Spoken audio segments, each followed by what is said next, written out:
Welcome, intro. So for those of you who are like, oh, it was too dark last time. It's not dark anymore. It's obviously very much light. So video 27, simplifying radicals. And we're going to talk about this in class. So hopefully you already have a pretty good idea when you start watching this video what's going on. So to simplify a radical, I'm not going to just put the radical inside of the calculator and let it give me a decimal. That's something completely different. I will actually say, estimate what the number is from the calculator. Here, though, I need you to simplify it, which means 9 times out of 10, it's going to stay as a radical. Example 1. Well, before we get to that, when you simplify a radical, we need to find the biggest perfect square factor of the number that's still under the radical sign. Remember, this is a radical sign, okay? So this says, example 1, the square root of 8.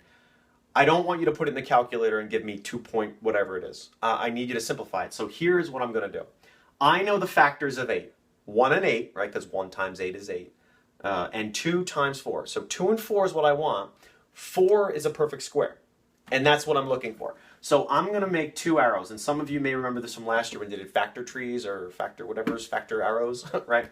So this turns into the square root of 4 times the square root of 2. Now I can work with this. This is what I'm looking for when I ask you to simplify a radical. You know what the square root of 4 is. I'm going to draw another arrow here. The square root of 4 is just simply 2. Not 2 times 2, 2. Okay? I can't do anything with the square root of 2 because it's all the way factored down. I'm going to bring that down as well. So now this is going to be 2 times the square root of 2. This is my answer.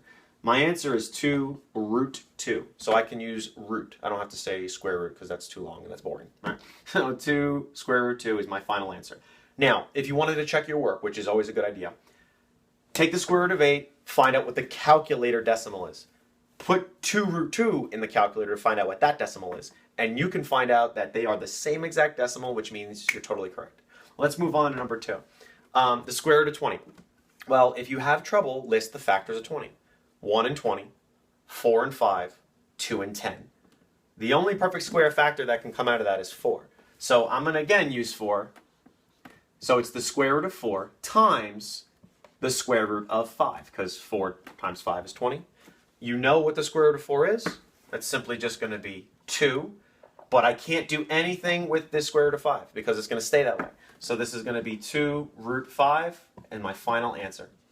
All right, let's go over here to number 3. The square root of 75. It's a little bit bigger, right? So you can try a couple of different things there. The largest perfect square, remember, we're trying to find the biggest perfect square factor. And this is why I had you write down that cheat sheet. You always want to keep that cheat sheet of square roots and cube roots with you. The largest number that can go evenly into 75 is 25. So I'm going to use the square root of 25. I'm going to come over here. Woo! Okay. This breaks down to the square root of 25 times the square root of 3. Okay. And now I can rewrite. This is weird. I'm not here, but I am here. Trust me, it's not like a robot arm. Okay. The square root of 25, you know what that is. It's just simply 5. This can bring down because I can't go any further than that. So it's 5 times the square root of 3, which is now just going to give me 5 root 3. Again, check your work.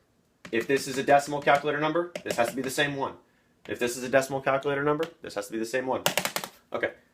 Questions? No? Well, you couldn't ask them, and because I couldn't answer them anyway, because I can't hear you, obviously.